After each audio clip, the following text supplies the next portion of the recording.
Hello everyone, I welcome you all in GILS Mentor e-learning platform। सो ਅੱਜ ਦੇ ਆਪਣੇ Indian polity ਦੇ series ਦੇ ਵਿੱਚ ਆਪਾਂ ਜੋ ਆਪਣਾ ਪ੍ਰੀਵੀਅਸ ਟੌਪਿਕ ਕੀਤੇ ਸੀਗੇ ਪਾਰਲੀਮੈਂਟ ਦੇ ਨਾਲ ਰਿਲੇਟਡ, ਜਿਹਦੇ ਵਿੱਚ ਆਪਾਂ ਪਾਰਲੀਮੈਂਟਸ ਦੇ ਪਾਰਟ ਜੋ 3 ਪਾਰਟਸ ਹੁੰਦੇ ਆ ਰਾਜ ਸਭਾ ਐਂਡ ਲੋਕ ਸਭਾ ਐਂਡ ਪ੍ਰੈਜ਼ੀਡੈਂਟ, ਉਹ ਕਰ ਚੁੱਕੇ ਹਾਂ ਆਪਾਂ ਆਲਰੇਡੀ। प्लस सैशन भी कंप्लीट कर लिया से और आप जो बिल्स वाला पार्ट है टाइप्स ऑफ बिल वाला पार्ट भी कंप्लीट कर चुके हैं। तो इन्होंने टॉपिक के बेसिस ते ही अज MCQs का टेस्ट होएगा। MCQ जो पार्लीमेंट के नाल रिलेटेड टॉपिक सीगे उन्हों का ही होएगा, उस तो दूसरा कोई टॉपिक का अज कोई टेस्ट नहीं है। सो स्टार्ट करते हैं अपना अज का टेस्ट। बट स्टार्ट करने तो पहले जिन्होंने अज तक चैनल में सबसक्राइब नहीं किया है वो फर्स्ट ऑफ ऑल चैनल में सबसक्राइब करेंगे एंड आफ्टर दैट बैल आइकन में जरूर प्रेस करना ताकि तुम्हें रेगूलर नोटिफिकेशन मिलती रहे। तो स्टार्ट करते हैं अपने अज के फर्स्ट क्वेश्चन देना। सो फर्स्ट क्वेश्चन है what is the minimum age for holding office in the Lok Sabha. सो लोक सभा दे विच द मैंबर होने लिए या फिर लोक सभा का ऑफिस होल्ड करने के लिए मिनिमम एज कितनी है। ऑप्शन दिते हैं 18 ईयर्स, 21 ईयर्स, 25 ईयर्स और डी है 30 ईयर्स। तो बहुत ईजी क्वेश्चन है। तो लोक सभा का मैंबर बनने के लिए जो मिनिमम एज चाहिए वो की है 25 ईयर्स। राज्य सभा के अंदर 35 ईयर्स है राज्य सभा का, लोक सभा के लिए 25 ईयर्स है। सो इसका आंसर जो है अपना ऑप्शन सी है। फर्स्ट क्वेश्चन का राइट आंसर है 25 years. Minimum age for holding office in the Lok Sabha is 25 years. So move करते हैं नेक्स्ट क्वेश्चन के बाद। नेक्स्ट क्वेश्चन है कि motion of no confidence against the government can be introduce in. So इतने government तो मतलब है काउंसिल ऑफ मिनिस्टर्स, जो मिनिस्टर्स होंगे काउंसिल ऑफ मिनिस्टर्स होंगे उन्होंने एज एन गवर्नमेंट कंसीडर किया जाता है।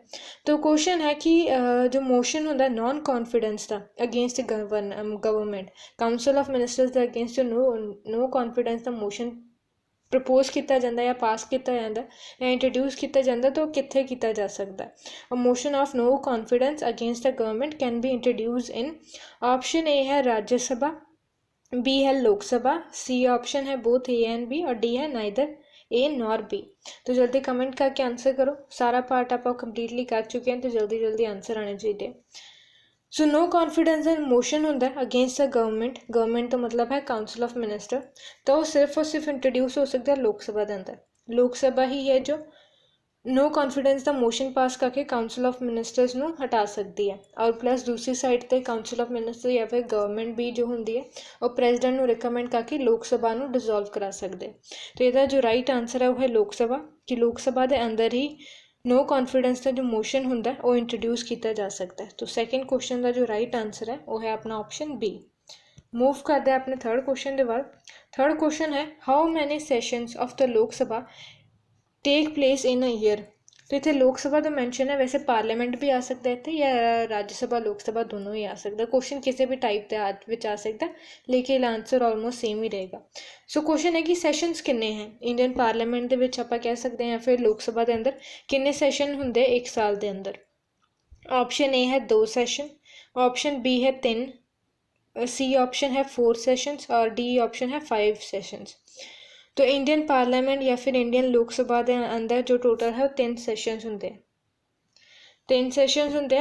3 सैशन वैसे एक साल के अंदर होंगे, पर अगर इमरजेंसी की कोई कंडीशन आ जाए तो उदो कंपलसरी है कि मैक्सीमम गैप है जो वो 2 सैशन के 6 महीने का रहेगा। मतलब एक साल के अंदर अगर कोई इमरजेंसी की भी कंडीशन आ जाए तो 2 सैशंस तो होने कंपलसरी ही है, पर नॉर्मल कंडीशन के ऑर्डनरी टाइम के 3 सैशंस होंगे हैं इंडियन पार्लीमेंट के अंदर या फिर लोक सभा के अंदर। तो यदा जो राइट आंसर है वो की है ऑप्शन बी। मूव करते हैं नेक्स्ट क्वेश्चन के बाद। नेक्स्ट क्वेश्चन है which of the following are not sessions of the Lok Sabha. सो इन्होंने विचों किहड़ा है जो सैशन नहीं है लोक सभा का। ऑप्शन ए है बजट सैशन, बी है मॉनसून सैशन, सी है समर सैशन और डी है विंटर सैशन। तो इन्होंने विचों दसो किहड़ा है जो इंडियन पार्लीमेंट का या लोक सभा का सैशन नहीं है। 3 सैशन ने इंडियन पार्लीमेंट के अंदर टोटल, इतने 4 ऑप्शन दिते हैं तो इन्होंने विचों एक सैशन जो है इंडियन पार्लीमेंट का पार्ट नहीं है। सो इसका जो राइट आंसर है वो है समर सैशन। इंडिया के कोई भी समर सैशन नहीं होंदा। बजट सैशन का जो टाइम होंदा वो है फैबररी टू मई होंदा बजट का सैशन का टाइम। फिर मई तो बाद जून की एक ब्रेक आती है मॉनसून का, फिर स्टार्ट होंदा जुलाई टू सैप्टेंबर, फिर सैप्टेंबर तो बाद अक्टूबर एक ब्रेक होंदी है और विंटर का सैशन स्टार्ट होंदा नवंबर टू दिसंबर। फिर जनवरी की ब्रेक लैके दोबारा तो नैक्सट ईयर का बजट सैशन स्टार्ट हो जाता है।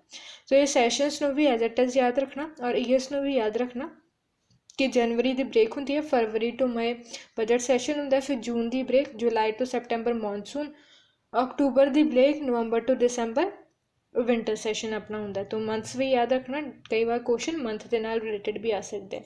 तो इस क्वेश्चन का आंसर सीगा अपना सी ऑप्शन, समर सैशन जो इंडियन पार्लीमेंट के अंदर नहीं है। बाकी इंडियन पार्लीमेंट के अंदर 3 सैशनस होंगे हैं, budget session, monsoon session and winter session. Month भी इन्हों एज इट इज़ याद कर लेना। मूव करते नेक्स्ट क्वेश्चन पर। नेक्स्ट क्वेश्चन है कि the parliament of India consist of the following. तो जो इंडियन पार्लियामेंट है वो किन्ने पार्ट है, किन्ने पार्ट्स में डिवाइडेड है, किन्ने पार्ट्स नाल मिलके बनी है। ए ऑप्शन है प्रेजिडेंट, बी है Lok Sabha and Rajya Sabha, C option है बोथ ए एंड बी और डी है नन ऑफ अबव। तो जल्दी कमेंट करके आंसर दसो कि करेक्ट आंसर होएगा। सो आप ऑलरेडी डिस्कस कर चुके हैं कि इंडियन पार्लियामेंट के अंदर 3 पार्ट्स ने, 3 पार्ट्स के अंदर डिवाइडेड है इंडियन पार्लियामेंट। तो इंडियन पार्लियामेंट जो है कंसिस्ट ऑफ 3 पार्ट्स और 3 पार्ट्स ने प्रेजिडेंट, लोक सभा एंड राज्यसभा। तो इस क्वेश्चन का जो आंसर होएगा होएगा ऑप्शन सी, जिदे विच है both A and B. Both A and B तो मतलब है प्रेजिडेंट, लोक सभा एंड राज्यसभा, ये 3 पार्ट्स तो मिलके इंडियन पार्लियामेंट बनी है। So Indian parliament of India consist of president, लोक सभा एंड राज्यसभा। तो इस क्वेश्चन का जो राइट आंसर है वो है अपना ऑप्शन सी। इस क्वेश्चन का ऑप्शन सी राइट आंसर है, both A and B. Next question है कि who decide whether a bill is a money bill or not. So एक बिल जो है वो मनी बिल है कि नहीं है, ये डिसाइड करने की पावर किहदे कोल हुंदी है। सो मनी बिल्स और फाइनैंशियल बिल्स जो है, मैं पहले भी तुहानूं प्रीवियस सैशन दे विच भी एक्सप्लेन कीते की बिल्स हुंदे हैं, दोबारा रिपीट कर दिंदी हां कि जिन्ने भी फाइनैंशियल सबजैक्ट्स होंगे वो सारे के सारे आते हैं फाइनैंशियल बिल के अंदर। हुण उन्होंने फाइनैंशियल सबजैक्ट्स के विचों भी जिहड़ी चीज़ां आर्टिकल 110 के अंदर मैंशन है, आर्टिकल 110 के अंदर जो मैंशन है वो आती है मनी बिल्स के नाल। तो कोई भी फाइनैंशियल सबजैक्ट जो आता है वो फाइनैंशियल सबजैक्ट जो है आर्टिकल 110 के अंदर आता है कि नहीं आता है, मतलब वो मनी बिल है कि नहीं है, ये डिसाइड करने की जो पावर है वो स्पीकर ऑफ द लोक सभा को होंदी है। सो इस क्वेश्चन का जो अपना राइट आंसर है वो है स्पीकर है। स्पीकर ही डिसाइड करता है कि ये वाला जो पर्टिकुलर फाइनैंशियल सबजैक्ट है ये मनी बिल के अंदर आता है कि फाइनैंशियल बिल के अंदर आता है। तो डिसाइड करने की जो पावर है स्पीकर को होंदी है। फाइनैंशियल बिल्स सारे जिन्हें भी फाइनैंशियल सबजैक्ट्स होंगे फाइनैंशियल बिल्स के अंदर आते हैं। फिर उन्होंने भी जिहड़ी चीज़ां पर्टिकुलरली एक्सक्लूसिवली आर्टिकल 110 के अंदर मैंशन है वो आंदियां ने मनी बिल के अंदर। डिफरेंट ऐसा कुछ नहीं है, सारा फाइनैंशियल सबजैक्ट आता है फाइनैंशियल बिल्स के अंदर। फिर वो फाइनैंशियल सबजैक्ट्स जो आर्टिकल सिर्फ और सिर्फ आर्टिकल 110 के अंदर मैंशन ने वो आते हैं मनी बिल के अंदर। और किहड़े फाइनैंशियल सबजैक्ट्स जो है वो आर्टिकल 110 के अंदर आते हैं, ये मतलब कि उन्होंने मनी बिल कंसीडर किया जाएगा, ये डिसाइड करता है स्पीकर। स्पीकर कोल पावर होंदी है डिसाइड करने की weather a bill is a money bill or not. तो इस क्वेश्चन का जो राइट आंसर है अपना ऑप्शन सी है, speaker of the Lok Sabha. Next question है who is known as the father of the Lok Sabha. तो फादर ऑफ द लोक सभा इंडिया के विच किन्हां नूं मन्निया जाता है। ए ऑप्शन है GV मवलांकर, इन्हों गणेश वासुदेव मवलांकर है फुल फॉर्म नाम का। बी है राबी रे, सी है PA संगमा और डी है बलराम, जो डी ऑप्शन है अपना। तो ये जो फादर ऑफ लोक सभा मन्निया जाता है अपना करेक्ट आंसर है ऑप्शन ए, गणेश वासुदेव मवलांकर जिन्हों जो है फादर ऑफ लोक सभा मन्निया जाता है। इन्हों पॉपूलरली जो इन्हों रिलेटेड 2-3 पॉइंट्स होर ने उन्होंने भी नोट डाउन कर लो। इन्हों दादा साहिब भी कहा जाता है। अगर ये क्वेश्चन आ जाए कि who is known as the Dada Sahib, तो गणेश वासुदेव मवलांकर जो है उन्होंने दादा साहिब भी कहते हैं, प्लस इन्हों फादर ऑफ लोक सभा भी कहते हैं। फादर ऑफ लोक सभा का जो टाइटल है ये दिता सीगा जवाहर लाल नेहरू ने। तो ये क्वेश्चन आ जाए कि फादर ऑफ लोक सभा का टाइटल गणेश वासुदेव मवलांकर नूं किन्हां ने दिता सीगा, तो यह टाइटल दिता सीगा जवाहर लाल नेहरू नूं। एज इन टाइटल का कुछ भी मतलब नहीं है। लोक सभा का जो स्पीकर होंदा उन्होंने एज इन फादर मन्निया जाता है कि हैड ऑफ द फैमिली। तो लोक सभा का हैड प्रिसाइडिंग ऑफिसर जो होंगे स्पीकर होंगे तो उन्होंने एज अ फादर कंसीडर किया जाता लोक सभा का। और गणेश वासुदेव मवलांकर जो है वो फर्स्ट स्पीकर सीगे इंडिया के, जो इंडिया की लोक सभा सीगी वो फर्स्ट स्पीकर सीगे, इसलिए इन्हों ही पॉपूलरली फादर ऑफ लोक सभा मन्निया जाता। तो ये पॉइंट याद कर लो, इन्हों के नाम के नाल 2-3 पॉइंट्स इंपॉर्टेंट है कि गणेश वासुदेव मवलांकर जी को फादर ऑफ लोक सभा कहा जाता है बिकॉज ये फर्स्ट स्पीकर सीगे लोक सभा के, प्लस इन्हों दादा साहेब के नाम तो भी जानते हैं, और ये फादर ऑफ लोक सभा का जो टाइटल है वो जवाहर लाल नेहरू ने इन्हों दिता सीगा। सो इस क्वेश्चन का जो राइट आंसर है ऑप्शन ए अपना राइट आंसर सीगा। मूव करते नैक्सट क्वेश्चन के वाल। नैक्सट क्वेश्चन है कि Indian parliamentary system is based on which model. तो इंडिया दे विच जो है parliamentary form of government India ने एक्सैप्ट की सी। ये आप सब कुछ देखा सी, जो आप फीचर्स ऑफ इंडियन कॉन्स्टिट्यूशन देखा सी, वो आप देखा सीगा कि जो ड्राफ्टिंग कमेटी सी उहदे कोल 2 ऑप्शन थे, या तो इंडिया दे विच पार्लीमेंटरी फॉर्म ऑफ गवर्नमेंट भी चूज कर सकती सी, या वो जो प्रेजिडेंशियल फॉर्म ऑफ गवर्नमेंट होंगी है उन्होंने भी चूज कर सकती सी। प्रेजिडेंट वाला सिस्टम जो है अमेरिका दे विच फॉलो किया जाता है, और पार्लीमेंट वाला सिस्टम ब्रिटेन दे विच यूनाइटेड किंगडम दे विच फॉलो किया जाता है। तो इंडिया ने पार्लीमेंटरी फॉर्म ऑफ गवर्नमेंट जो है उन्होंने एज एन ऐड किया, उन्होंने एक्सैप्ट किया इंडिया के अंदर फॉर इंडिया की गवर्नमेंट के लिए, बिकॉज उस टाइम तो इंडिया के ब्रिटिश राज रहा सी, तो इंडियंस जो सी ऑलरेडी पार्लीमेंट फॉर्म के नाल कंफर्टेबल सीगे, मतलब फैमिलियर सीगे, क्योंकि ऑलरेडी वो चलता आ रहा सी सिस्टम, तो इसलिए parliamentary form of government accept कर लिया सी। Plus if parliamentary form of government के एक रिस्पॉन्सिबल गवर्नमेंट की फॉर्मेशन होंगी है, तो इस करके भी जो ड्राफ्टिंग कमेटी सीगी उन्हें इंडिया के लिए पार्लीमेंटरी फॉर्म ऑफ गवर्नमेंट चूज किया सी। तो क्वेश्चन है कि जो पार्लीमेंटरी सिस्टम है वो किहड़े मॉडल पे बेस्ड है। तो इसका ऑप्शन ए है वेस्टमिनिस्टर मॉडल, बी ऑप्शन है वेलफेयर स्टेट मॉडल, सी है बोथ ए एंड बी, और डी है नाइदर ए नॉर बी।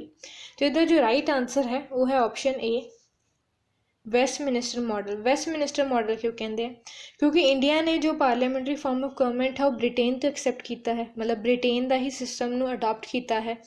तो जो वेस्टमिनिस्टर है एक पैलेस है लंडन के विच, जिथे कि ब्रिटिश पार्लीमेंट जो है वो लोकेटेड है। वेस्टमिनिस्टर ऐसे कुछ नहीं है, लंडन दे विच एक जगह का नाम है, वो जगह जिथे कि ब्रिटेन की जो पार्लीमेंट है ब्रिटिश पार्लीमेंट जो है वो लोकेटेड है। जिदा इंडियन पार्लीमेंट जो है वो दिल्ली दे विच लोकेटेड है, सेम वे वेस्टमिनिस्टर एक पैलेस है, पैलेस वेस्टमिनिस्टर है, लोकेशन है लंडन दे विच जिथे ब्रिटिश पार्लीमेंट की लोकेशन है। तो इसलिए इनू जो इंडियन पार्लीमेंटरी सिस्टम है उन्होंने वेस्टमिनिस्टर मॉडल भी कहा जाता है, क्योंकि आप ब्रिटेन तो ही ये वाला सिस्टम अडॉप्ट किया सी। और ब्रिटेन की पार्लीमेंट की लोकेशन जो है मतलब लोकेटेड है वेस्टमिनिस्टर पैलेस के विच, इसलिए इन्होंने वेस्टमिनिस्टर मॉडल भी कहते हैं। कुछ खास नहीं है, बस इतना ही कि है कि ब्रिटेन पार्लीमेंट की जो लोकेशन है वेस्टमिनिस्टर पैलेस विच है, इसलिए जो इंडियन पार्लीमेंट है उन्होंने ब्रिटेन तो अडॉप्ट किया सी पार्लीमेंट सिस्टम, इसलिए इन्होंने वेस्टमिनिस्टर मॉडल भी कह देंगे। सो ऑप्शन ए जो है दा करैक्ट आंसर है। मूव करते हैं नैक्सट क्वेश्चन के वाल। नैक्सट क्वेश्चन है कि which among the following statements is are false. तो इन्होंने विचों किहड़ी स्टेटमेंट जो फॉल्स की गल की है, आप फॉल्स दसनी अपनी। ए फर्स्ट स्टेटमेंट है कि for qualifying to Lok Sabha a person must be at least 25 years of age. तो मिनिमम एज है लोक सभा के मैंबर बनने की 25 साल। ये फर्स्ट स्टेटमेंट है, आप दसना है ट्रू है कि फॉल्स है। सेकेंड स्टेटमेंट है अ person can B member of both Lok Sabha and Rajya Sabha eight the same time, कि एक पर्सन जो है राज्यसभा लोक सभा का मैंबर सेम टाइम पर बन सकता है। थर्ड स्टेटमेंट है कि a person belonging to schedule caste or schedule tribe, इतने और आएगा, or scheduled tribe can contest elections from a general seat also and not just a reserved seat। कि जो SC एंड ST के जो candidates होंगे हैं वो इलैक्शन जरूरी नहीं है कि उन्होंने रिजर्व सीट तो ही इलैक्शन लड़ने पैन, और उन्होंने मर्जी है वो जनरल सीट तो भी इलैक्शन लड़ सकते हैं। ये स्टेटमेंट दी है, आप दसना है ट्रू है कि फॉल्स है। फोर्थ लास्ट स्टेटमेंट है आपने कि if a member of either of the house votes against the direction given by his party he can be deemed to be disqualified। कि अगर किसी पार्टी का मैंबर है वो अपनी पार्टी के किसी डायरैक्शन या डिसीजन के अगेंस्ट वोट कर दे तो उन्होंने डिसकुआलीफाई कर दिता जाता है। ये फोर्थ स्टेटमेंट है। हुण आप देखेंगे कि किहड़ी स्टेटमेंट ट्रू है किहड़ी फॉल्स है। आप बॉटम तो स्टार्ट करांगे। तो फर्स्ट स्टेटमेंट जो है वो ट्रू है, क्योंकि अगर कोई मैंबर अपनी ही किसी पार्टी की डायरैक्शन के अगेंस्ट वोट करते तो उन्होंने डिसकुआलीफाई कर दिता जाता 10th शेड्यूल के अकॉर्डिंग। सेकेंड जो अपनी थर्ड स्टेटमेंट है भी ट्रू है कि शेड्यूल कास्ट शेड्यूल ट्राइब का जो कैंडीडेट होंगे जरूरी नहीं है उन्हें रिजर्व सीट तो ही इलैक्शन लड़ने हैं, वो जनरल सीट के विचों भी इलैक्शन लड़ सकता है। जो सेकेंड स्टेटमेंट है अपनी रॉन्ग है, क्योंकि पर्सन जो है वो लोक सभा राज्य सभा दोनों का ही सेम टाइम पर मैंबर नहीं रह सकता। अगर वो राज्य सभा का मैंबर सीगा ऑलरेडी उन्हें लोक सभा का भी मैंबर बन गया तो दोनों विचों एक सीट तो उन्हें रिजाइन करना पएगा। वो दोनों हाउसेस का सेम टाइम पर मैंबर एक इंसान नहीं रह सकता। और इतने अपन दिता सीगा कि a person can be a member of both Lok Sabha and Rajya Sabha at the same time. Second statement अपन दी हुई सी कि लोक सभा और राज्य सभा का मैंबर एक पर्सन सेम टाइम पर रह सकता है, जो कि एक रॉन्ग स्टेटमेंट है क्योंकि वो नहीं रह सकता। अगर वो एक हाउस का मैंबर दूसरे हाउस उन्होंने इलैक्शन चूज कर लेता जाता तो उन्होंने अपने प्रीवियस हाउस या फिर जो न्यू हाउस है वो रिजाइन करना पएगा। दोनों हाउसेस का मैंबर वो सेम टाइम पर नहीं रहेगा। फर्स्ट स्टेटमेंट अपनी करेक्ट है कि 25 ईयर्स ही है, लोक सभा की मिनिमम एज है 25 और राज्य सभा की मिनिमम एज है 30। तो अपने ये फॉल्स दसनी सी, तो सैकेंड स्टेटमेंट जो है अपनी फॉल्स है। इतना ऑप्शन दिते हैं तो डी ऑप्शन करेक्ट है क्योंकि ओनली सैकेंड स्टेटमेंट ही अपनी फॉल्स हैगी, बाकी दे जो 3 स्टेटमेंट्स ही अपनी करेक्ट है। मूव करते हैं नेक्स्ट क्वेश्चन के बाद। नेक्स्ट क्वेश्चन है कि what is not true about the tenure of speaker of the Lok Sabha. तो नॉट ट्रू दसना मीनस फॉल्स दसना अपना उन्होंने रिलेटेड किया है tenure of the speaker of the Lok सभा के नाल रिलेटेड। तो ये स्टेटमेंट है अपनी कि he is no longer a speaker if he ceases to be a member of the Lok Sabha due to any reason. कि अगर कोई पर्सन है वो लोक सभा का मैंबरशिप तो ही रिज़ाइन कर दे तो स्पीकर भी नहीं रहता। ये अपनी फर्स्ट स्टेटमेंट है। बी स्टेटमेंट है when the Lok Sabha dissolves the speaker vacates his position simultaneously. कि लोक सभा जो डिजॉल्व होंगी है तो उस टाइम सेम टाइम स्पीकर की भी जो सीट है वो वैकेंट हो जाती है। सी स्टेटमेंट है कि the speaker is the had of the Lok Sabha and also it's representative.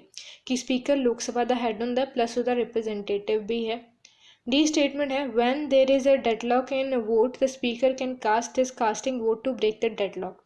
जो लोक सभा के अंदर किसी बिल ਨੂੰ ਲੈ ਕੇ ਜਾਂ ਕਿਸੇ ਨੋਟਿਸ ਨੂੰ ਲੈ ਕੇ ਵੋਟਿੰਗ ਦੇ ਵਿੱਚ ਇੱਕ ਡੈਡਲੌਕ ਬਣ ਜਾਣ, मतलब सपोज 25 लोग येस कर रहे हैं और 25 लोग ही नो कर रहे हैं, मतलब 25 दोनों पासे सेम नंबर हो गया, एक डेडलॉक की कंडीशन आ गई। तो उस टाइम पर स्पीकर एक कास्टिंग वोट करता है, मतलब जिन्हों भी वोट करेगा तो ऑब्वियसली 26 हो जाएगा, 25 तो ही रह जाएगा। तो इस डेडलॉक की कंडीशन के स्पीकर जो है कास्टिंग वोट करता है, अपनी डी स्टेटमेंट दी है। और अपन दसना है कि नॉट ट्रू है। तो स्टेटमेंट्स देखते हैं आप। ये जो स्टेटमेंट है कि लोक सभा का जो कोई मैंबरशिप तो स्पीकर रिजाइन कर दे या फिर रिमूव कर दिता जाए तो सेम वे स्पीकर की पोजीशन तो भी हट जाता है। तो ये करेक्ट ऑप्शन है, मतलब करेक्ट स्टेटमेंट है सॉरी ये, क्योंकि ये जो स्पीकर होंगे लोक सभा के मैंबर्स के चुनिया जाता है। जो कोई परसन लोक सभा की मैंबरशिप ही छड्ड दे तो स्पीकर की पोजीशन तो भी हट जाता है। सैकेंड स्टेटमेंट जो अपनी है नॉट ट्रू है, क्योंकि लोक सभा के डिजॉल्व होने नाल स्पीकर की पोजीशन तो कोई फर्क नहीं रहता। लोक सभा का हाउस एक बार डिजॉल्व हो जाता है, फिर जदों तक फ्रैश इलैक्शनस होके फ्रैश इलैक्शनस होके न्यू लोक सभा के मैंबरस ना आन, न्यू लोक सभा ना आए, फिर न्यू लोक सभा जदों तक अपने मैंबरस में एक स्पीकर नहीं चूज करती उन्होंने च जो स्पीकर है वो अपनी पोजीशन पर रहिंदा है। तो सैकेंड स्टेटमेंट ट्रू है कि डिजॉल्व होने नाल स्पीकर अपनी सीट में वेकेंट नहीं करता है उन्होंने च जिन्ना च न्यू स्पीकर ना आ जाए। सी स्टेटमेंट अपनी ट्रू है कि स्पीकर हैड होंगे लोक सभा का। डी स्टेटमेंट भी अपनी ट्रू है कि जो डेडलॉक की कंडीशन आती है तो स्पीकर का जो वोट है वो कास्टिंग वोट होंगे कि वो डेडलॉक की कंडीशन तोड़न के लिए स्पीकर अपना वोट देता है। तो ये नॉट ट्रू पूछा सी तो ये जो नॉट ट्रू है वो बी स्टेटमेंट है। तो अपना जो करेक्ट आंसर है वो भी बी होएगा। नॉट ट्रू पूछा सी तो बी स्टेटमेंट नॉट ट्रू है, राइट आंसर भी बी स्टेटमेंट होएगी। मूव करते हैं नेक्स्ट क्वेश्चन के बाद। नेक्स्ट क्वेश्चन है कि what is not true about the speaker pro टेम। एक होर पोजीशन होंगी, एक होंगे स्पीकर, एक होंगे डिप्टी स्पीकर और थर्ड एक होर पोजीशन होंगी है स्पीकर प्रो टेम। तो ये आप दसना स्पीकर प्रो टेम के नाल रिलेटेड किहड़ा नॉट ट्रू है। ये स्टेटमेंट है कि the speaker pro tem enjoys all the powers that are conferred to the speaker. तो ये जो पॉइंट है ये आप डिस्कस बाद में करांगे, पहला चालू स्टेटमेंट देख लें। बी स्टेटमेंट है अपनी कि speaker pro time is appointed by the president, कि स्पीकर प्रो टर्म जो प्रेजिडेंट द्वारा अपॉइंट किया जाता है। सी स्टेटमेंट है कि speaker pro time is another term for deputy speaker of the Lok Sabha, कि डिप्टी स्पीकर दी पोजीशन का ही दूसरा टर्म है, दूसरा नाम है स्पीकर प्रो टैम। और डी स्टेटमेंट है कि usually it is the senior most member who is appointed as a speaker term pro tem. तो speaker pro tem generally usually जो है सीनियर मोस्ट मैंबर ਨੂੰ ਹੀ ਚੂਜ਼ ਕੀਤਾ ਜਾਂਦਾ ਹੈ। ਇਹ 4 ਸਟੇਟਮੈਂਟਸ ਹੈ, ਆਪਾਂ ਨੂੰ ਇਹਨਾਂ ਵਿੱਚੋਂ ਦੱਸਣਾ ਕਿਹੜੀ ਨਾਟ ਟਰੂ ਹੈ। ਤਾਂ ਹੁਣ ਆਪਾਂ ਇਹਨਾਂ ਸਟੇਟਮੈਂਟਸ ਨੂੰ ਇੱਕ ਵਾਰ ਡਿਸਕਸ ਕਰ ਲੈਂਦੇ। सो अपनी जो फर्स्ट स्टेटमेंट सी वो ट्रू है कि स्पीकर प्रो टर्म जो होंगे स्पीकर प्रो टैम जो होंगे वो सेम जो स्पीकर को पावर्स होंगे सारिया पावर्स उन्होंने मिलदियाँ ने। ट्रू है सेकेंड जो फर्स्ट स्टेटमेंट है अपनी। सेकेंड स्टेटमेंट भी ट्रू है कि स्पीकर प्रो जो टैम होंगे उन्होंने प्रेजिडेंट ही अपॉइंट करते हैं। सी स्टेटमेंट अपनी इनकरैक्ट है क्योंकि ये तीनों अलग अलग ऑफिस होंगे, स्पीकर अलग होंगे, डिप्टी स्पीकर अलग होंगे, स्पीकर प्रो टैम अलग होंगे। 3 इंडिविजुअल ऑफिस है। डिप्टी स्पीकर का ही दूसरा नाम स्पीकर प्रो टैम नहीं है, स्पीकर प्रो टैम अलग है, डिप्टी स्पीकर अलग है। और डी स्टेटमेंट अपनी करेक्ट है कि यूजली जो सीनियर मोस्ट मैंबर होंगे उन्होंने ही as a speaker pro tem choose कर लिया जाता। हुण स्पीकर प्रो टैम होंदा की है, तो स्पीकर प्रो टैम ऐसा कुछ नहीं है कि हमने आप देखा सी कि जो लोक सभा डिजोल्व होंगी है तो सिर्फ लोक सभा के मैंबरस ही अपनी पोजीशन छड्ड के जाते, स्पीकर अपनी सीट जो है वेकेंट नहीं करता जिन्ना चिर कि न्यू लोक सभा नहीं आ जाती, न्यू लोक सभा अपना एक स्पीकर नहीं चूज़ कर लेंदी, जिन्ना चिर न्यू स्पीकर नहीं चूज़ किया जाता उन्ना चिर जो स्पीकर है अपनी सीट पर रहिंदा है। बट अगर इदा की कंडीशन आ जाए कि लोक सभा डिजोल्व हो गई है, मैंबर सारे चले गए हैं और न्यू इलैक्शंस भी हो चुके हैं, न्यू लोक सभा भी आ चुकी है, लेकिन हजे न्यू लोक सभा ने अपना स्पीकर नहीं चूज़ किया है और जो पुरानी लोक सभा का स्पीकर सीगा उन्होंने due to some condition health wise या भी कोई भी एमरजेंसी का इशू आ जाए वो रिजाइन करके चला गया है। मतलब ना तो उस कंडीशन के पुराना स्पीकर है ना ही न्यू स्पीकर हजे तक न्यू लोक सभा की जो असैंबली है उन्होंने हजे तक अपना मैंबर चूज़ किया है। तो जो ना ही पुराना स्पीकर होएगा ना ही न्यू स्पीकर होएगा तो उस टाइम दे विच क्योंकि स्पीकर की लोड़ तो होएगी ही, न्यूज़ जो लोक सभा के मैंबर आ रहे हैं उन्होंने ओथ भी तो स्पीकर ही एडमिनिस्ट्रेट कराएंगे। तो न्यू लोक सभा का जो फर्स्ट सैशन होंगे वो स्पीकर ही कंडक्ट कराता है, तो स्पीकर की जरूरत है पर ना ही नवा स्पीकर अपॉइंट होया तो पुराना स्पीकर भी जो है रिजाइन करके चला गया। तो उस कंडीशन के जो प्रेजिडेंट है वो स्पीकर प्रो टैम एक अपॉइंट करते हैं जिहदे कोल सारियां पावर्स होंदियां स्पीकर दियां और यूजली जो सीनियर मोस्ट मैंबर होंगे उन्होंने ही as a speaker pro tem choose करते हैं। प्रो टर्म तो मतलब है टैंपररी बेसिस पे कि पुराना स्पीकर था क्योंकि रिजाइन करके चला गया है और न्यू स्पीकर इस तक इलैक्ट नहीं होया तो उस मिडल दे टाइम के लिए सिर्फ टैंपररी बेसिस पे स्पीकर प्रो टैम नू चूज़ किया जाता है। जो न्यू लोक सभा अपना एक न्यू मतलब मैंबरस विचों न्यू स्पीकर चूज़ कर लेगी तो स्पीकर जो प्रो टर्म है अपना पोजीशन नू वेकेंट करके चले जाते। तो speaker pro term temporary basis पे स्पीकर होंगे जिन्होंने प्रेजिडेंट अपॉइंट करते हैं, इन्हों को सारी पावर्स होंगी स्पीकर दियाँ और यूजली सीनियर मोस्ट मैंबर ही होंगे। डिप्टी स्पीकर नहीं होंगे, डिप्टी स्पीकर अलग ऑफिस है और स्पीकर प्रो टर्म अलग ऑफिस है और स्पीकर का अलग ऑफिस है, तीनों अलग ऑफिस है। तो ये नॉट ट्रू दसना से अपने, तो सी स्टेटमेंट जो है नॉट ट्रू है, तो सी ही इसका राइट आंसर भी है। मूव करते हैं नेक्स्ट क्वेश्चन के बाद। नेक्स्ट क्वेश्चन है कि which among the following statement is are not true, तो ये भी आप नॉट ट्रू दसनी है। स्टेटमेंट है वन फर्स्ट स्टेटमेंट अपनी कि the chairman of Rajya Sabha is only the chairman of the Rajya Sabha is the one who presides over a joint sitting of both Lok Sabha and Rajya Sabha।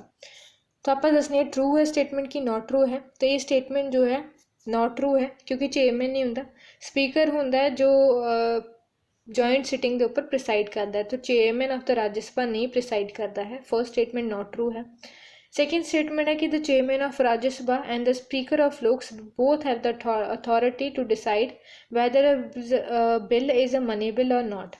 तो ये statement भी not true है, false है, because ये power सिर्फ speaker को होंगी है, चेयरमैन को पावर नहीं होंगी है कि ये जो पर्टिकुलर बिल है मनी बिल है कि नहीं है, डिसाइड करने की जो पावर है सिर्फ स्पीकर को है, चेयरमैन को नहीं है। थर्ड स्टेटमेंट है कि president of India is a x official chairman of the Rajya सभा। तो ये स्टेटमेंट भी इनकरेक्ट है क्योंकि प्रेजिडेंट नहीं होंगे, वाइस प्रेजिडेंट होंगे x official chairman of Rajya सभा, तो प्रेजिडेंट नहीं वाइस प्रेजिडेंट होंगे। तो ये स्टेटमेंट अपनी इनकरेक्ट है।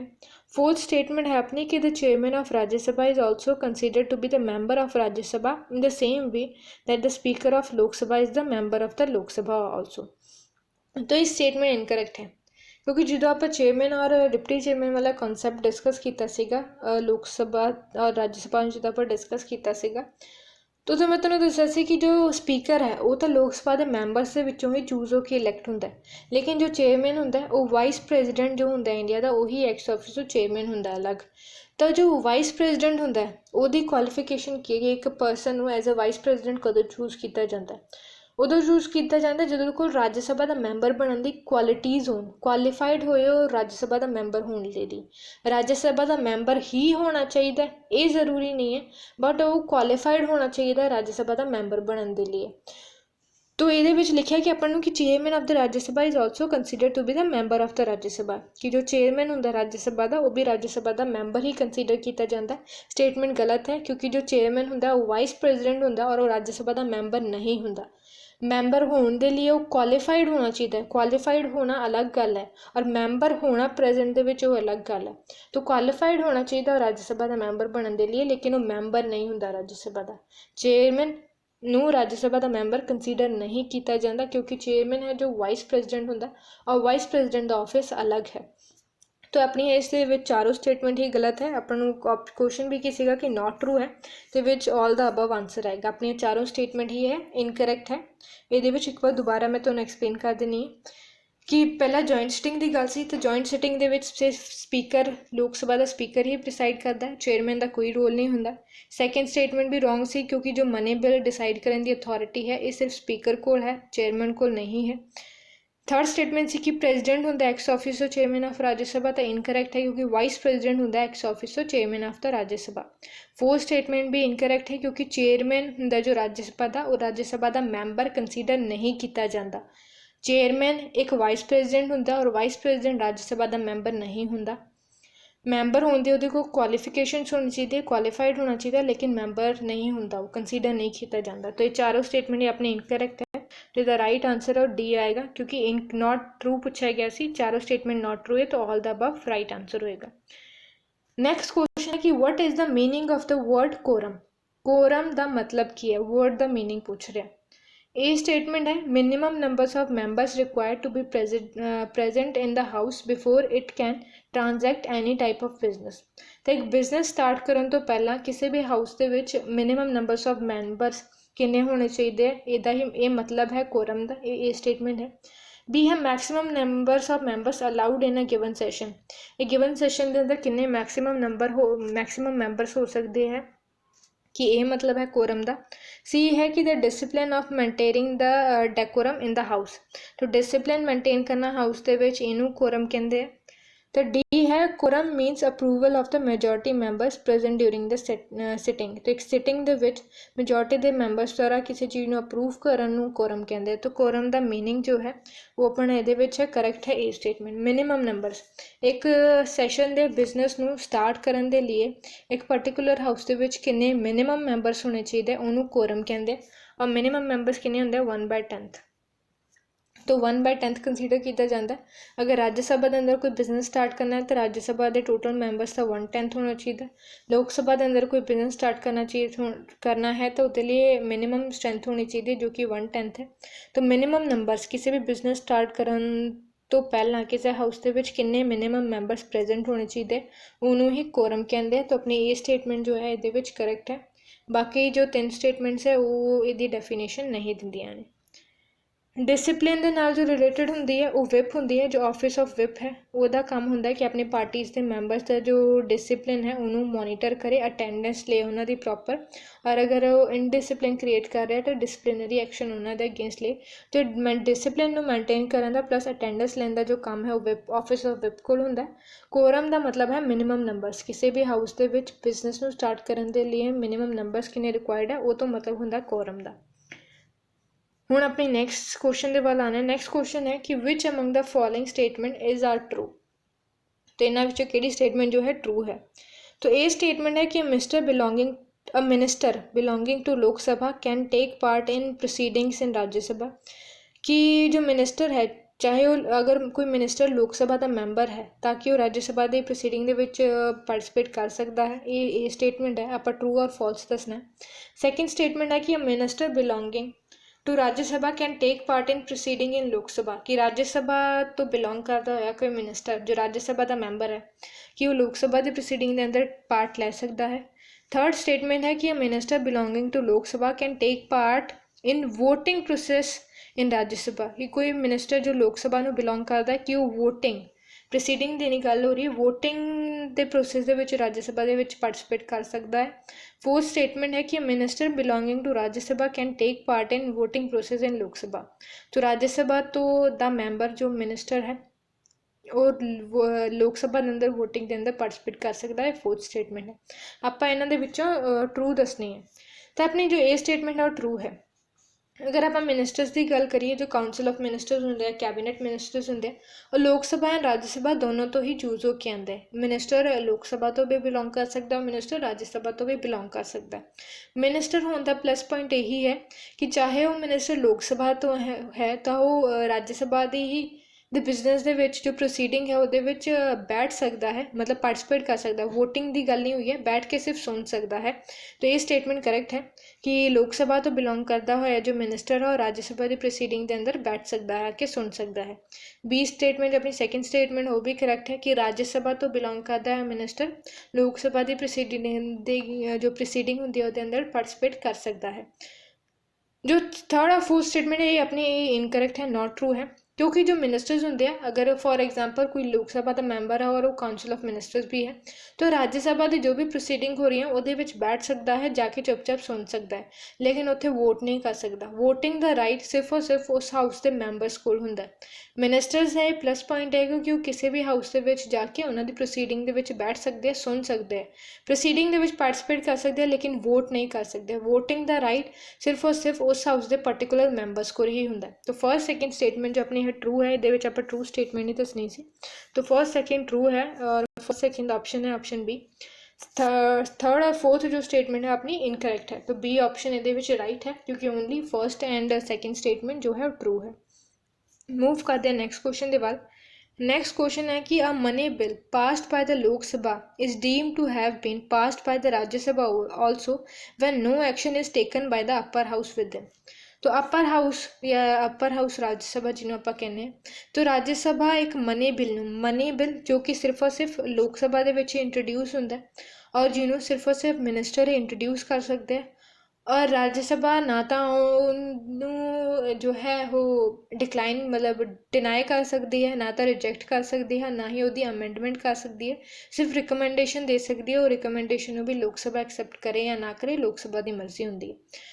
तो राज्य सभा एक मनी बिल नूं किन्ने टाइम तक रोक सकती है या फिर वो किन्ने टाइम तक अपने को रखेगी और उन्हें उस तो बाद पास किया है या नहीं पास किया, कोई मैटर नहीं किया, उन्ने दिनों बाद उस बिल नूं ऑटोमैटिकली पास मन्निया जाता है।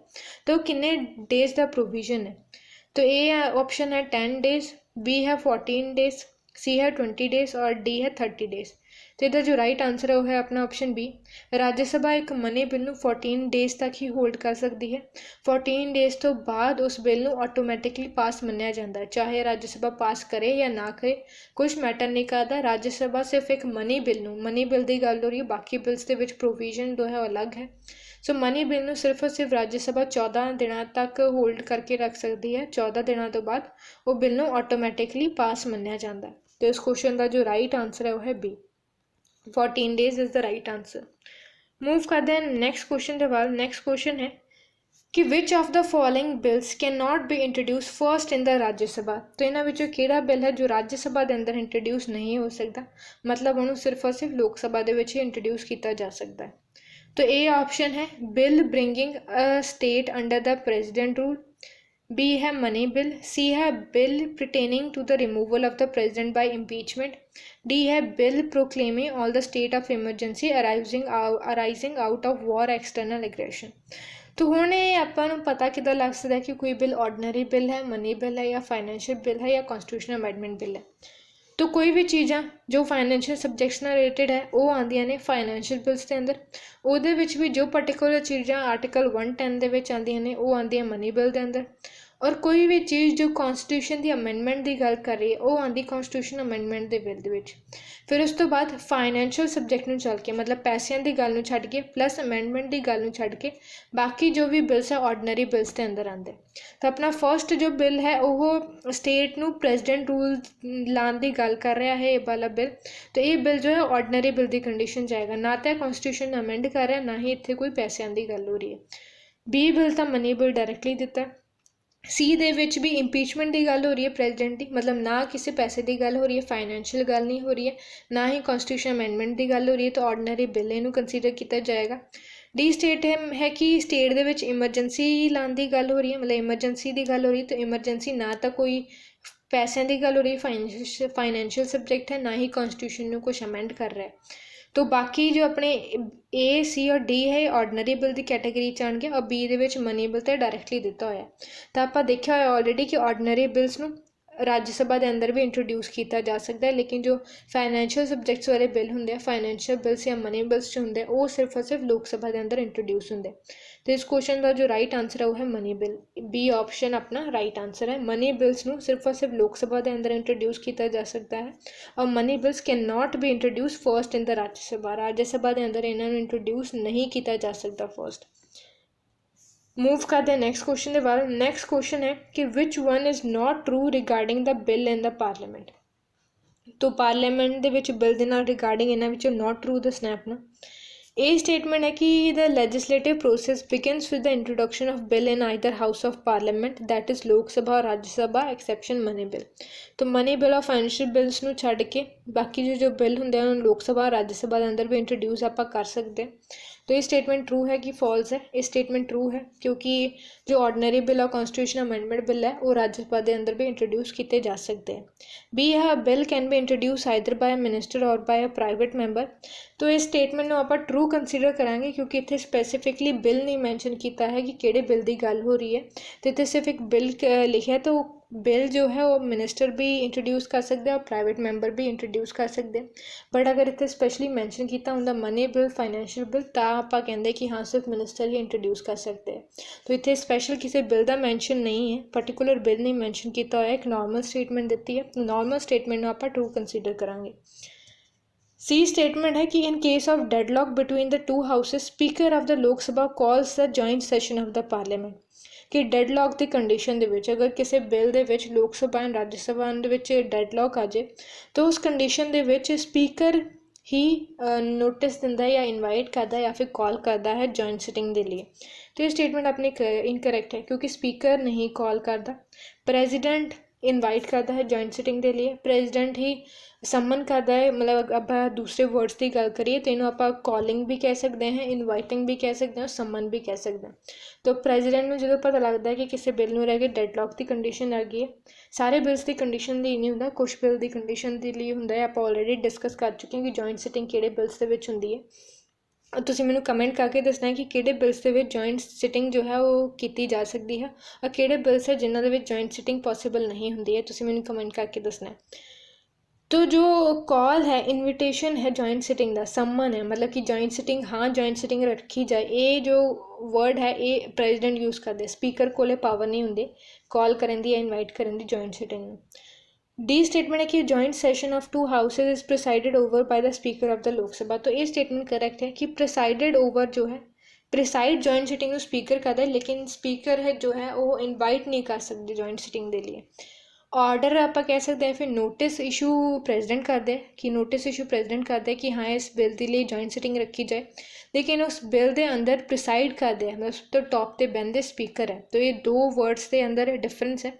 प्रिसाइड स्पीकर कर दे लेकिन कॉल प्रेजिडेंट कर दे, कंफ्यूज नहीं होना, कॉल या इनवाइट या फिर नोटिस इशू प्रेजिडेंट कर दे, प्रिसाइड ओवर करते हैं स्पीकर। तो अपनी ए बी और डी स्टेटमेंट ट्रू है, सी स्टेटमेंट अपनी सिर्फ नॉट ट्रू है। ये आप नॉट ट्रू ही दसनी सी, तो जो सी स्टेटमेंट अपना करेक्ट आंसर है इस क्वेश्चन का। मूव करते हैं नेक्स्ट क्वेश्चन के बाद। नेक्स्ट क्वेश्चन है कि consider the following statement. Statements आप देखनी है। फर्स्ट स्टेटमेंट है कि a bill pending in the Rajya Sabha which has not been passed by the Lok Sabha shall lapse on dissolution of the Lok Sabha. कि वो बिल जो राज्य सभा के अंदर पेंडिंग सी लेकिन लोक सभा के अंदर हजे तक वो पास नहीं हुए सी, has not been passed by the Lok Sabha, वो बिल की लैप्स कर जाते हैं, मतलब खत्म हो जाते हैं लोक सभा के डिजोल्व होने नाल। ये फर्स्ट स्टेटमेंट है। सेकेंड स्टेटमेंट है bill pending in parliament shall lapse by reason of the prorogation of the house, कि जो हाउस की प्रोरोगेशन होंगी है, मतलब हाउस का जो एक सैशन होंगे उन्होंने टर्मीनेट कर दिता जाता है, पूरे के पूरे सैशन सैशन का एंड कर दिता जाता है। सैशनस मतलब budget session, winter session, monsoon session जो होंगे वो सैशन के एंड होने के नाल जो बिल है वो भी लैप्स कर देंगे। ये अपनी सैकेंड स्टेटमेंट है। ਹੁਣ ਆਪਾਂ ਦੱਸਣੇ कि which of the statement given above is are correct, इन्होंने आप करैक्ट स्टेटमेंट दसनी है, तो दोनों स्टेटमेंट ही गलत है, ये नाइदर वन नॉट टू आएगा, क्योंकि जो बिल है जो राज्य सभा के अंदर पेंडिंग है पर वो अजे तक वो लोक सभा ने भी उन्होंने पास नहीं किया सीगा। जो इदां दे बिल होंगे उन्होंने की है लैप्स नहीं होंगे, वो डू नॉट लैप्स है, इतने लैप्स लिखा है पर वो लैप्स नहीं होंगे। जो बिल पेंडिंग है राज्य सभा के अंदर पर उन्होंने अजे तक लोक सभा ने भी पास नहीं किया, वो लैप्स नहीं होंगे। जो बिल लोक सभा के अंदर पेंडिंग सीगे, इतने राज्य सभा लिखा है, जो बिल लोक सभा के अंदर पेंडिंग सी वो लैप्स हो जाते हैं। और सैकेंड जो बिल लैप्स होंगे वो बिल होंगे जो लोक सभा ने पास करते हैं बट राज्य सभा के अंदर हजे पेंडिंग सीगे, तो वो बिल भी लैप्स कर देते हैं। मतलब वो बिल जो एक तो पेंडिंग है लोक सभा के अंदर वो भी लैप्स करेंगे। सेकेंड थिंग, वो बिल जो लोक सभा ने पास करते हैं और वो पेंडिंग है राज्य सभा के अंदर, तो वो बिल भी जो है लैप्स हो जाते हैं। पर इतने लिखे कि बिल राज्य सभा के अंदर भी पेंडिंग है प्लस वो लोक सभा ने हजे पास नहीं किया है, हैज़ नॉट बीन पास्ड, तो वो बिल लैप्स नहीं होएगा। सैकेंड स्टेटमेंट भी अपने इनकरैक्ट है क्योंकि प्रोरोगेशन के नाल बिल्स से कोई इफैक्ट नहीं पैंदा। मैं उदों भी दसिया सीगा कि प्रोरोगेशन नाल नोटिसिस ते रेजोल्यूशन ते इफैक्ट पैंदा लेकिन बिल्स के उपर कोई इफैक्ट नहीं पैंदा। बिल्स एज इट इज़ रहिंदे, एक सैशन के टर्मीनेट होने तो बाद, इस सैशन के एंड होने तो बाद बिल्स के उपर कोई इफैक्ट नहीं पैंदा। और ये अपन स्टेटमेंट दी सी कि बिल जो है लैप्स कर देंगे, बल्कि बिल्स के उपर कोई इफैक्ट ही नहीं पैंदा प्रोरोगेशन।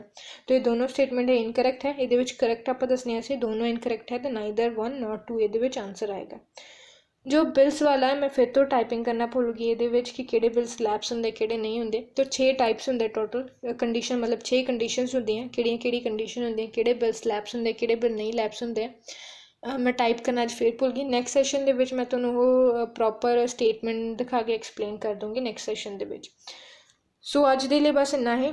तो ये से अपने लास्ट क्वेश्चन अपने एक तो तुसीं मैनूं मार्क्स दस्सिओ, और अगर किसी क्वेश्चन दे विच कोई डाउट है या फिर पार्लियामेंट का ही इस टॉपिक नाल रिलेटेड कोई डाउट है तो डाउट भी अपना कमेंट कर दिओ मैनूं। प्लस कोई होर भी पॉलिटी दे विच कोई इशू है तो भी कमेंट कर दिओ। पर अज दे लिए बस इन्ना ही। Thank you for watching and take care.